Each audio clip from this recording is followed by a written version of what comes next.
Odmah kad krenemo preko Zelenog mosta, znači s druge strane, evo vidite na što sad dolazim, dragi moji Banja Lučani, to je bila jedna divna kuća.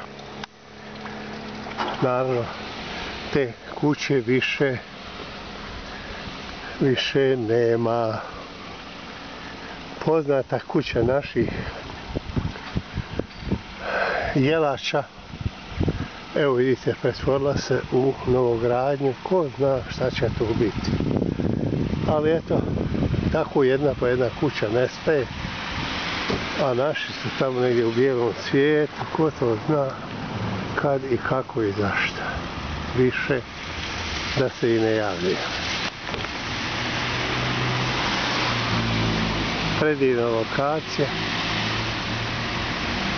za nekoga ko će i ko je već počeo sa svojim radom.